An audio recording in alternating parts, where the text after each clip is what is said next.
நண்பர்களே, வாழ்விலே நாம் இன்பம் அனுபவிக்கிறோம், துன்பமும் அனுபவிக்கிறோம்.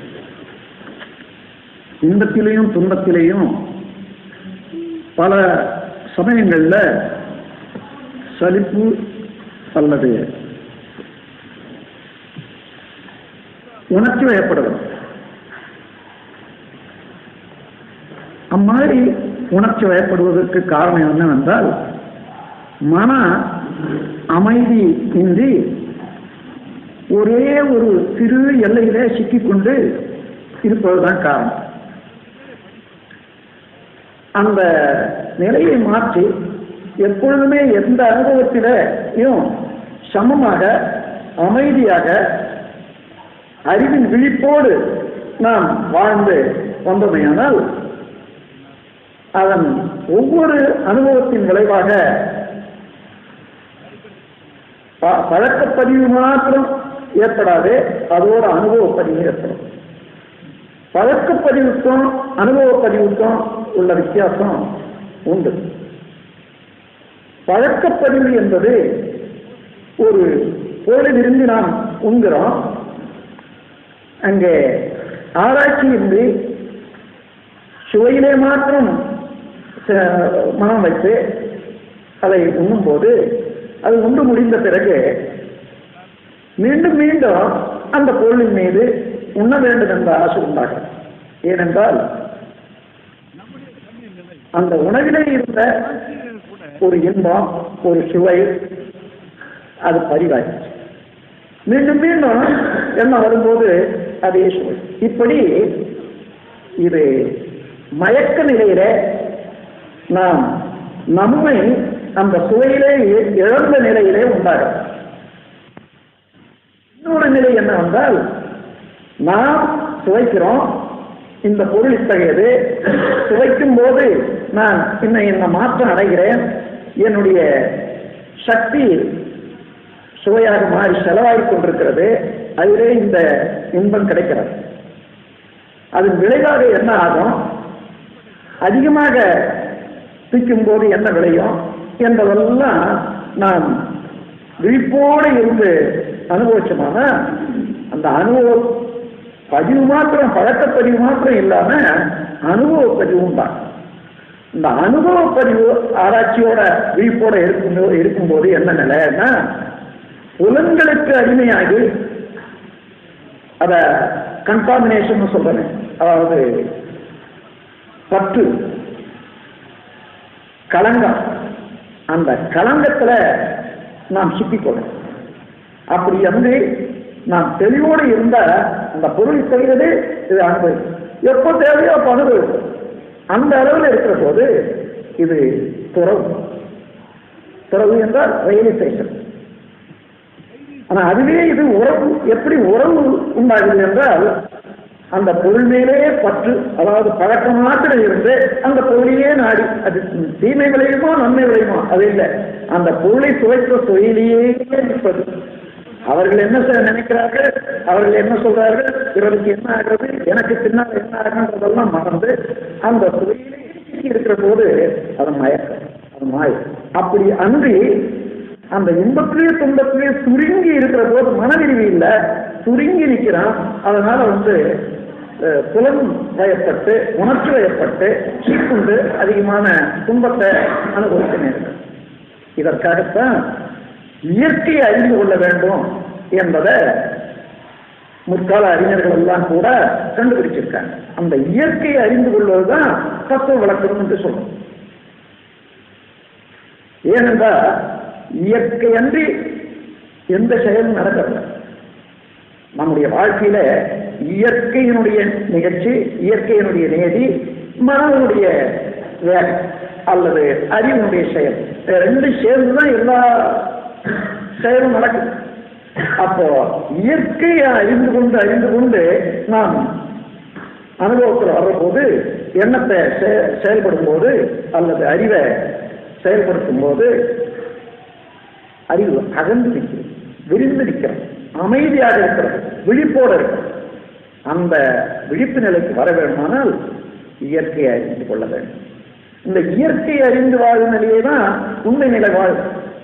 இல்லையானா மயக்க நிலையில மறந்து ஒன்று ஒன்றாக கூட கருதுறோம். அதனால இன்பத்தையே துன்பமாக கருதுறோம், துன்பத்தை கூட சில சமயம் இன்பமாக கருத வேண்டியதாக இருக்கிறது.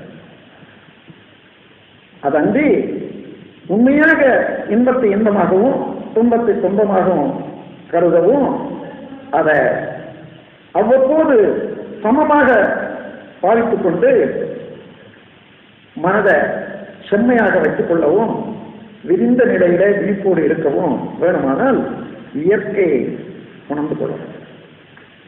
அப்ப இயற்கை இயற்கை இயற்கைன்னு சொல்றோம். இந்த இயற்கையை பற்றி ஒரு விளக்கம் வேணும் அல்லவா? கட்டாயம் வேண்டும். தத்துவத்தில் மாத்திரம் ஒரு கருத்தை எடுத்துக்கொண்டா அந்த கருத்து, அந்த வார்த்தைக்கு விளக்கமில்லாத நாம் பேசிக்கொண்டே போகும்போது சரியான அர்த்தம் கொடுக்காது. அதனால தத்துவ வார்த்தைகளுக்கு மாத்திரம் விளக்கம் நல்ல தெளிவாக புரிந்து கொள்ள வேண்டும். இயற்கை என்று நாம் அடிக்கடி பேசி வருகிறோம், எழுத்துக்களில் பார்க்கிறோம். ஆழமான உண்மையான அர்த்தம் உண்டு.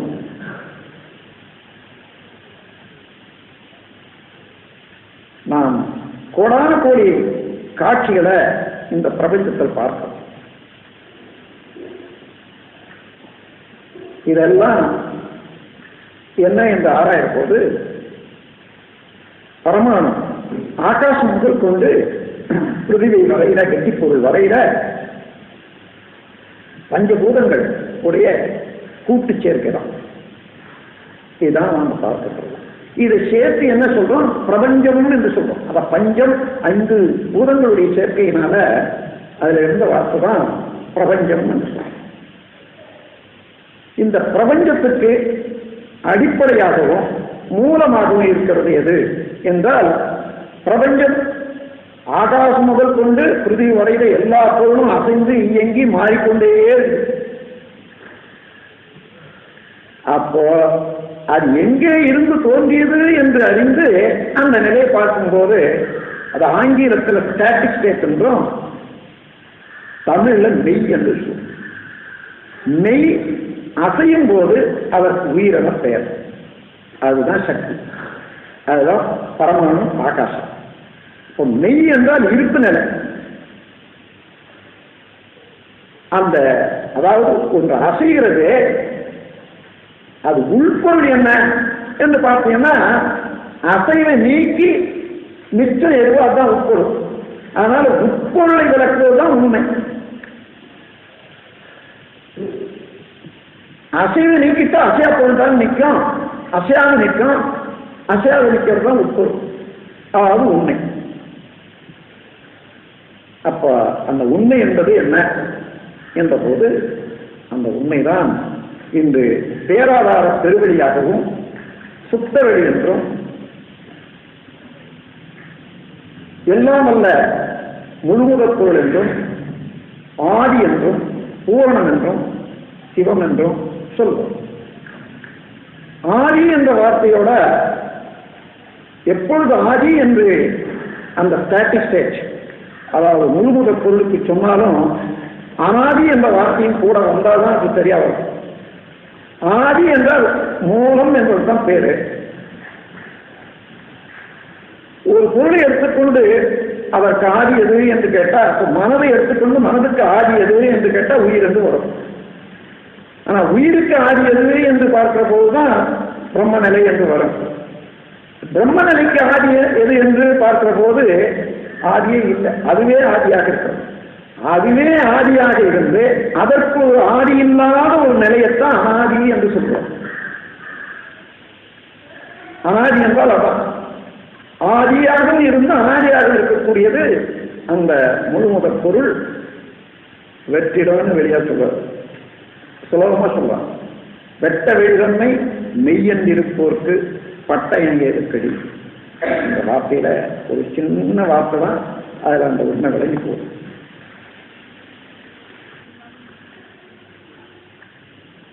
தாய்மானவர்களுடைய பாடல்களை எல்லாம் பார்த்தீங்கன்னா அற்புதமான தத்துவ விளக்கங்கள், இயற்கை தத்துவத்தை நல்ல விளக்க. ஆனா அவ்வளவுக்கும் ஒரு கருப்பொருளான ஒரு கவி இருக்குதுன்னு சொன்னா தாய்மானவர் கவியில அங்கிங்கனாதபடி என்ற ஒரு கவியே போகும். அதை எடுத்தீங்கன்னா அந்த முழுமுக பொருளுடைய எந்தெந்தவால் உண்மையிலேயே அதுக்கு ஊமை இல்லை. ஊமை இல்லாவிட்டாலும் மனதுக்கு எட்ட செல்வதற்கு ஒரு யூகத்துக்கு ஒரு குழு கொடுத்தாதான் ஆகணும். அப்படி கொடுக்க முயற்சித்த போதுதான் கடவுளை பற்றியோ தெய்வத்தை பற்றியோ சில விளக்கங்கள் தன்மைகளை கொடுக்க போறாங்க. அங்கு இங்கு எனாதபடி ஏதாவது எடுத்துக்கிட்டீங்கன்னா அங்கே இங்கே என்று சொல்ல முடியாதபடி எங்கும் பிரகாசமாய். இங்கே பிரகாசமாய் என்ற இடத்துல விளக்கு இது வெளிச்சம் என்று எடுத்ததே கூடாது. தத்துவத்துல பிரகாசம் என்றால் விளக்கமாக அர்த்தம். அதாவது இல்லை என்று சொல்ல முடியாததாக, அறிவுக்கு ஒப்புக்கொள்ளக்கூடியதாக இருந்தால் அது பிரகாசம் தான். அங்கு இங்கு எனாதபடி எங்கும் பிரகாசமாக ஆனந்த பூர்த்தியாகி. ஆனந்தம் என்ற வார்த்தைக்கு ஒரு சிறப்பான பொருள் உண்டு. மனம் இயங்கு நிலையை ஒட்டி 5 கோஷங்களாக பிரிப்பாங்க.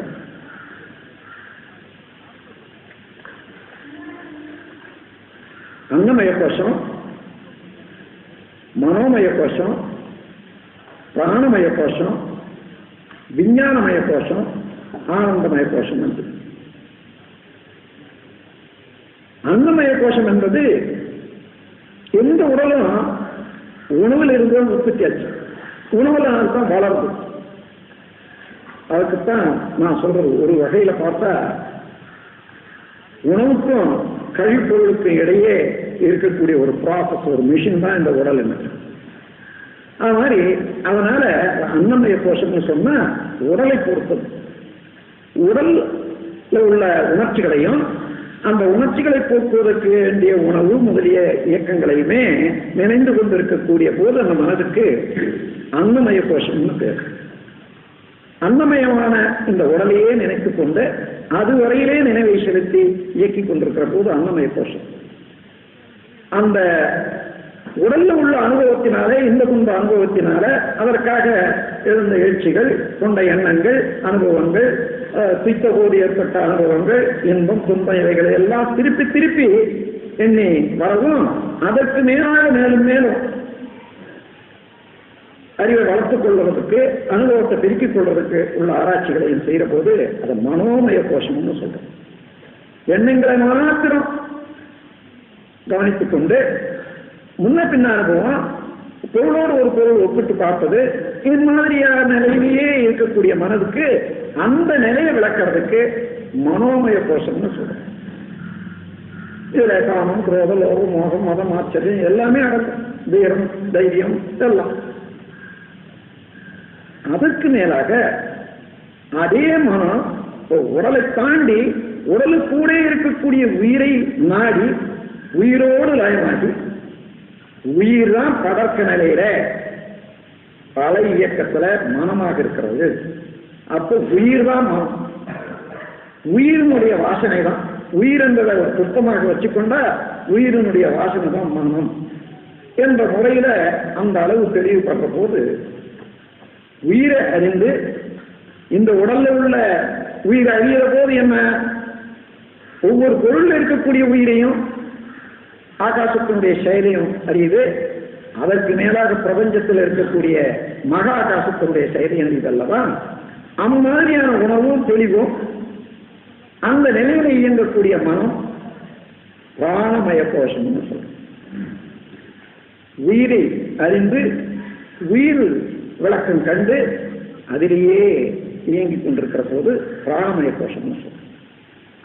இந்த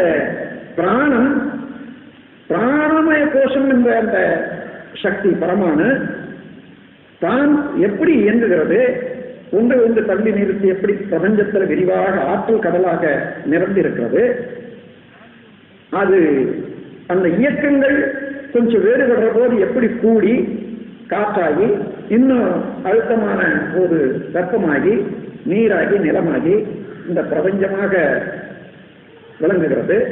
ஒரு பொருளோடு ஒரு பொருள் சேர்ந்தால் என்னென்ன விளைவுகள் ஏற்படுது, அதை எவ்வாறு நான் சேர்த்து அல்லது அதில் பயன்படுத்திக் கொள்வது என்ற அளவில் மனம் இயங்குற போது அதுக்கு விஞ்ஞானமய கோஷம்னு சொல்றேன்.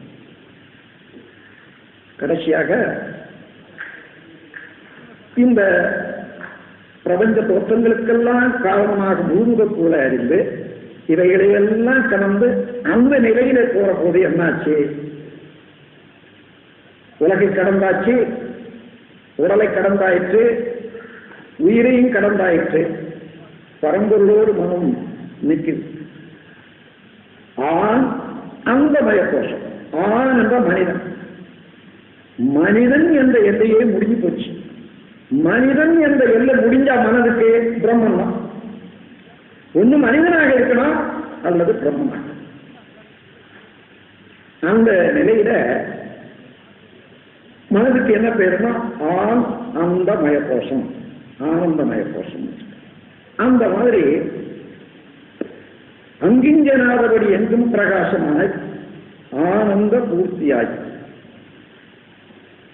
அருளோடு நிறைந்தது தன் அருள் வெளிக்குள்ளே, அந்த சுத்த வெளிக்குள்ளே அகில அந்த கோடிகளெல்லாம் தங்கும்படிக்கு இச்சை வைத்து உயிர்ப்பு உயிராய் தழைத்தது மன வாக்கினில் தட்டாமல் நின்றது. இது பெரிய சயின்டிஸ்டுகளால எதிர்காலத்தில் உணர வேண்டியது. மனவாக்கினில் தட்டாமல் நின்றது என்று சொல்ற போது பெரிய ரகசியம் இருக்கு. நம்ம உடல்ல உடல் இயக்கம் நடக்கிறது. இந்த உடல் இயக்கத்துல இருந்து அழுத்தம், அதாவது சக்தி, வேகம், அதான் வைப்ரேஷன் சொல்றோம். இங்கே தொடர போது நல்லா தெரியும், ஒருத்தர் பார்க்க போடுது. அப்போ ஒரு சக்தி வெளியாயிட்டே இருக்கு. அப்போ அழுத்தம் வெளியேறுது, சத்தம் வெளியேறுது. சத்தம், அப்புறம் வெப்பம், சூடு ஓரளவு போயிட்டே இருக்கு. சுவையும் ஒரு அளவுல போகுது, மனமும் ஒரு அளவுல போகுது. நம்ம உடல்ல இருந்து இந்த ஐவகையும் எப்பொழுதும் விருந்து செயலாயிட்டே இருக்கு. என்ன, இந்த உயிராற்றல் உடல்ல இயங்குற போது வரவு, இருப்பு, செலவு இந்த மூன்றுக்கு உட்பட்டு இயங்குகிறதுலதான் இந்த உயிராற்றல் charge, start, conversion and consumption. இந்த சார்ஜ் என்பது உணவுல, காற்றுல, அஸ்ட்ரோனாமிக்கல் ரேடியேஷன், இந்த ஆகாயத்தில் இருக்கக்கூடிய கோள்களில் இருந்து வரக்கூடிய ஆற்றல்களை எல்லாம் எடுத்துக்கொண்டோம்னா அந்த சக்தி பூமியின் நடுமையத்தில் ஏற்படக்கூடிய விரைவாற்றல இருந்து வெளிப்படக்கூடிய சக்தி, இம்மாதிரியாக 4 வகையான சக்தியில இருந்து உடல்ல உள்ள ஒவ்வொரு செல்லுடைய இயக்கத்துல ஒரு பெரிய லேபரேட்டரி அது இழுத்து அதுதான் உயிர் சக்தியாக சேமிப்பாக சார்ஜ்னு சொல்றோம். எப்பொழுதும் சேமித்துக் கொண்டே இருக்கிறது. அந்த சேமித்த சக்தியில ஒரு பகுதி உடல் இயக்கமாக, மன இயக்கமாக செலவாகுது. அதாவது சேமித்த சக்தி மின்சக்தி. உயிர் சக்தியே ஜீவகாந்த சக்தி என்று சொல்லலாம். அந்த ஜீவகாந்த சக்தி அழுத்தம், ஒளி, ஒலி, சுவை, மனம் ஆக மாறி செலவாகிக்கொண்டே இருக்கும் உடல்ல. அந்த உடல் இயக்கத்தினால இந்த மெட்டபாலிக் ரொட்டேன், அதனால இதெல்லாம். அப்போ காரின் மூலமாக ஒளியாக மாறிக்கொண்டே வெளியேறிட்டே இருக்கு. கண்ணை திறந்தோம்னா அது ஒளியாக மாறி வெளியேறிட்டே இருக்கு, இங்க உள்ள சூழ்நிலைக்கு தகுந்ததா. அதே போல மூக்கு இங்க உள்ள வாசனைக்கு தகுந்தவாறு வெளியேறிக்கொண்டே இருக்கு. ஒரு குறிப்பிட்ட ஒரு பகுதி இந்த 5 வகை இயக்கமும் எப்பொழுதும் வெளியேறிட்டே இருக்கு. அப்படி வெளியேறி கொண்டிருக்கிறதுல காதுல இருந்து வெளியேறிட்டே இருக்கு சத்தம்னு வச்சுங்க. அங்க அப்படி ஒரு சத்தம் தடையில்லாத போனா போயிட்டே இருக்கும். எங்க போகுது? பிரபஞ்சம் முழுவதிலும் தாண்டி நம்ம உடல் ஒவ்வொரு பொருள்ல இருந்து எழக்கூடிய இந்த அலை இயக்கம் விருந்து விருந்து விருந்து விருந்து விருந்து விருந்து பிரபஞ்சம் முழுவதிலையும் கலந்து அதுக்கு அப்பால போய் தான் நிற்கும். ஒவ்வொரு பொருளையும் ஏற்படக்கூடிய இந்த விரிவு இயக்கம் அங்க போய் தான் நிற்கும். உதாரணமாக ஒரு பெரிய குளம், மத்தியில ஒரு கல்லை போட்டீங்கன்னா அதுல இருந்து அலைப்படும், எல்லா பக்கமும் சுழண்டு வட்டமா ஓடுது. எங்க வந்து நிக்கணும்னா அந்த கோடியில தான் போய் நிற்கும். அது மத்தியில வேகம் ஒன்னா குறையலாம் பார்க்கறதுக்கு, சிறு அலையா ஒன்னா வரலாமே தவிர ஆனா அந்த அதிர்வு அங்க போய் தான் முடியும். அதே போல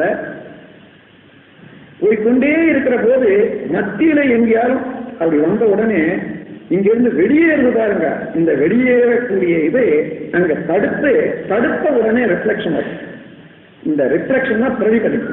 இந்த பிரதிபலிப்பு வந்த உடனே இது எவ்வளவு தூரம் அங்கிருந்து பிரதிபலிப்பு வருதோ அந்த அளவுக்கு மீண்டும் எழுச்சி பெறுது நம்ம உடல்ல. அதாவது ஒரு யூனிட் அளவுல சாதாரண ஓடிக்கொண்டே இருந்தது, அங்க 5 யூனிட் வெளிச்சம் சத்தம் வந்தது. அது மோதின உடனே ரிஃப்ளெக்ஷன்ல இருந்து 5 யூனிட்டுக்கு உயரும். அந்த ரிஃப்ளெக்ஷன்ல இருந்து 5 யூனிட்டுக்கு உயர்ந்ததுதான் நம்முடைய கன்வர்ஷன், அதாவது மாற்றம். அதைத்தான் நாம கேள்வியாக ஒலி உணர்வும் உணர்ச்சியாக சொல்றோம். அப்ப என்ன நடக்குதுன்னு கேட்டா, தடை ஏற்பட்டதுதான் நமக்கு உணர்வு. இந்த பர்செப்ஷன் என்று சொல்லுவாங்க ஆங்கிலத்துல. அதாவது இந்த உணர்வு 5 உணர்வுகள்ல எது மூலமாக இருந்தாலும் அந்த பர்செப்ஷன் சொல்றோம். அந்த பர்செப்ஷன் என்ற ஒரு கருத்துல 3 தன்மைகள் உள்ளன. அது காக்னிஷன், எக்ஸ்பீரியன்ஸ், டிஸ்கிரிமினேஷன் சொல்லுவாங்க. காக்னிஷன்னா அது ஒரு தடையாக இருந்த உணர்ச்சிக்கு எட்டுவது காக்னிஷன். அந்த உணர்ச்சிக்கு எட்டும் போது அதனால ஏற்படக்கூடிய கன்வர்ஷன் இருப்பாருங்க உடல்ல இருந்து, அதனால ஏற்படுறது இன்பமா துன்பமா என்று உணர்ந்து பாருங்க, அதுதான் எக்ஸ்பீரியன்ஸ். அதற்கு மேல நேற்று உணர்ந்ததுக்கும் இன்னைக்கு உணர்வதற்கும் உள்ள வித்தியாசத்தை உணர்வோம் இல்லையா? அல்லது அங்க இருக்கக்கூடிய சத்தத்துக்கும் இங்க இருக்கக்கூடிய சத்தத்துக்கும் வித்தியாசத்தை உணர்வோம் அல்லவா? இதுதான் டிஸ்கிரிமினேஷன். ஆக இந்த பர்செப்ஷன், உணர்வு அல்லது உணர்ச்சி என்ற இதுல 3 விதமான தன்மைகள் இருக்கிறத ஒவ்வொரு இடத்துலையும் நாம் பார்க்கலாம். அப்ப என்ன, அப்படி சத்தம் வந்தது உடனே காக்னிஷன், தடை ஏற்பட்டதுனால காக்னிஷன், அதாவது அதை உணர்ந்தோம். அது எந்த மாதிரியான சத்தம், ரொம்ப பெரிய அணுவெடியா இருக்குது அல்லது அதிர்வெடியா இருக்குது, காது போச்சு போச்சு, உடம்பெல்லாம் அழுது போச்சு, திடீர்னு பயந்துட்டேன், அதெல்லாம் அந்த இன்ப துன்ப உணர்வுனால ஏற்படக்கூடிய எக்ஸ்பீரியன்ஸ், அனுபவம். நேற்று இருந்த சத்தத்தை விட இது அதிகம் யாது சொல்றோம். இது இந்த சத்தம் இருக்குத, இது அதிர்வெடியிலிருந்து வர்றது. நேற்று பார்த்தது சாதாரணமாக ஒரு கிராக்கர் வெடிச்சா அதுல இருந்து வந்தது தானே சொல்றோம். இது டிஸ்கிரிமினேஷன். இந்த பர்செப்ஷன்ல இந்த 3 நல்லா நினைவுபடுத்தி வச்சுக்கணும். எந்த உணர்ச்சியிலையும் ஒன்று நம்முடைய உயிர் சக்தி வெளியேறிக்கொண்டே இருக்கிறது, தடைப்படுவதனால பர்செப்ஷன், அதாவது தடை. முதல்ல காக்னிஷன், உணர்வு, அதுல இருந்து இந்த துன்ப அனுபவம், அதன் பிறகு ஒன்றுக்கொன்று வித்தியாசத்தை உணர்வும், ரிலேட்டிவ். இப்போ காதல் இருந்தும் அப்படியே கண்ணுக்கு, நான் கண்ணை திறந்தேன், என்ன ஆச்சுன்னா இங்க இருக்கக்கூடிய ஒலி எவ்வளவோ என்னுடைய உடல்ல உள்ள இயக்கத்துக்கு தகுந்தவாறு ஒரு யூனிட் ஒலி உண்டாயிட்டு வச்சுங்க. கண்ணை திறந்தோம்னா அந்த ஒரு யூனிட் இருக்குது. இப்போ இங்க 5 யூனிட் வெளிச்சம் இருக்கிறதாக வச்சுக்கோங்க. அப்படி திறந்த உடனே இங்க தடைப்பட்டு 5 யூனிட்டுக்கு வெளிச்சம் வந்து இப்ப அதுவும் போயிட்டே இருக்குது. அப்படி 5 யூனிட் வெளிச்சம் போயிட்டே இருக்குது. இங்க ஒரு தடை உண்டாகும், இங்க போகல. இதெல்லாம் அந்தாண்டையெல்லாம் போகுது, இது வரைக்கும் போகல. இந்த தடையை என்ன பண்ணுது, மீண்டும் திருப்பி அடிக்கிட்டு பாருங்க, அதான் பிரதிபலிப்பாகும். இத காக்னிஷன் சொல்றோம். அப்போ புலன்களால உணரப்படுவது எல்லாம் தடைகள் தான். தடையை தான் உணர்றோம். உடல்ல இருந்து வெளியேறிக்கொண்டே இருக்கக்கூடிய ஆற்றலுக்கு என்ன எந்த தடை உண்டாகுதோ அந்த தடையெல்லாம் உணரும். அந்த காலத்துல தாய்மானவர் மன வாக்குக்கு எட்டாது. இப்போ மனம் ஓடிக்கிட்டே இருக்குன்னு வச்சுங்க, எங்கேயோ ஒண்ணு நினைக்கிறோம் என்றா அது தடை. ஓட்டை இல்லை, அங்க நிக்குது. சாதாரணமா மன என்ற அலை ஓடிக்கிட்டே இருக்கு. ஓடிக்கிட்டே இருக்கிற போது ஏதோ ஒரு ரிஃப்ளெக்ஷன் ஒண்ணு உண்டாகுது. யாரை பற்றியோ நினைக்கிறோம்னா அங்க உருவம் எடுக்குது. உருவம் எடுத்த உடனே தடையாச்சு. அல்லது இப்போ பிரபஞ்சத்தை நினைக்கிறான், சூரியன் தடை, அதுக்கப்புறம் சந்திரன் தடை, அப்படி ஒண்ணு ஒண்ணா தடை உண்டாகிட்டே. அப்படி தடையெல்லாம் நீக்கிட்டு அதுக்கு அந்தாண்ட போயிடுறோம்னு வச்சுங்க. அங்க தடை இருக்கிறதா என்றால் பரம்பொருள்ல மெற்பொருள்ல தடையே இல்லை, மனதுக்கே தடை இல்லை. அந்த மாதிரி தடையற்ற பொருள் எதுன்னா அதான் சுத்தவெளி.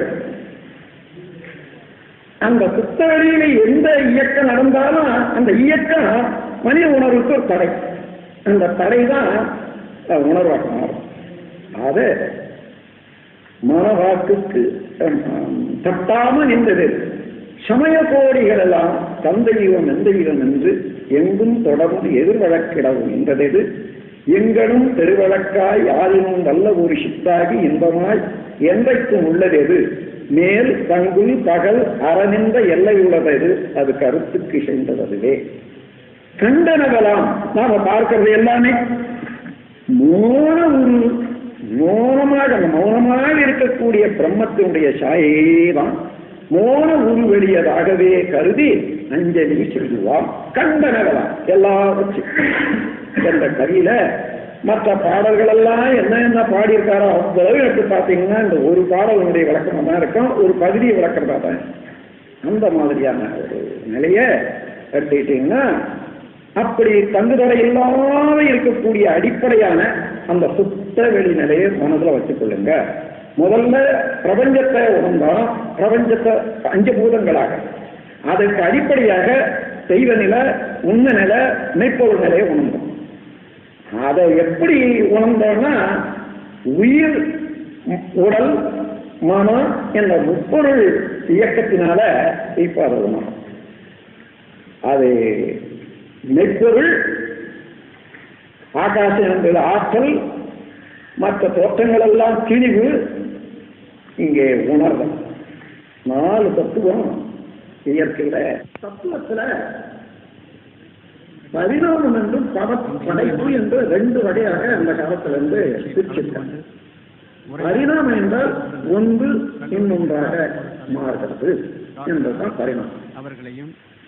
படைப்பு என்றால் இந்த பரிணாமத்தை உணர்ந்து கொள்வதற்கு படத்தினுடைய நிலையை அறிவினால யூகித்து தெரிந்து கொள்ளக்கூடிய அறிவு வேணும். அந்த படத்திலே இருந்து தோன்றிய பரமானத மனதால நினைக்கக்கூடிய சக்தி இன்னும் அறிவு வேணும். இது சாதாரண மக்களுக்கு வராது. ஆகையினால அதை அப்படியே வச்சுட்டு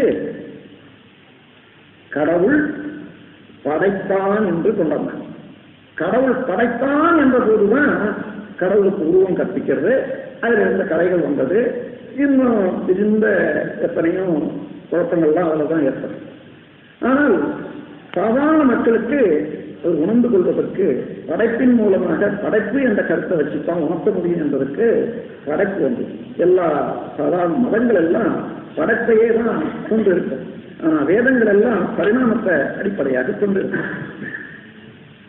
ஆகவே பரிணாமம் என்றால் ஒன்று ஒன்றாக எப்படி பரமாய சக்தியுள் பஞ்ச மகாபூதம் தரம் மாறி தோன்றும் சிறப்பு. இதுதான் அவ்வை வார்த்தை.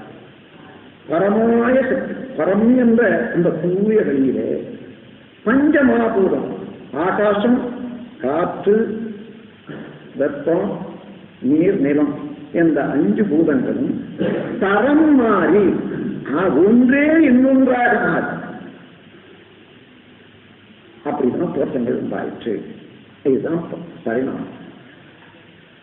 படைப்பு என்று சொன்னா எப்படி, யார் படைத்தது? கடவுள் படைத்தான். ஆனா கடவுளுக்கு அப்பால ஏதாவது இருந்ததா? ஆனா அவரையே கேட்டா இல்லை இல்லை, அவன் ஒருத்தந்தான் இருந்தான்.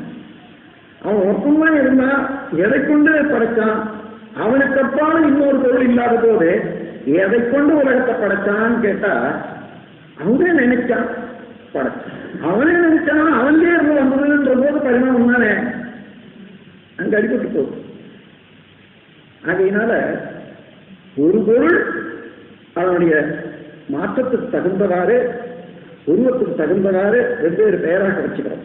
பால் மேற்று, இன்று அதற்கு பேர் தயிர் அடைந்த. அப்ப தயிர் என்றால் என்ன அர்த்தம்?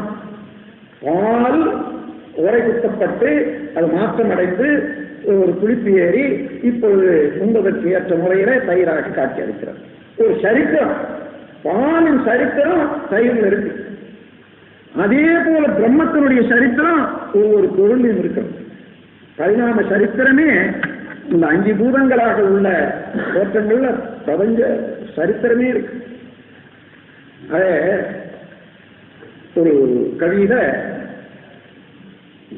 5 பூதங்களுக்கும் பரத்துக்கும் ஒரு விளக்கம் கொடுக்கிற போது, பரத்தை மறைத்தது பார் முதல் பூதம். மரத்தில் மறை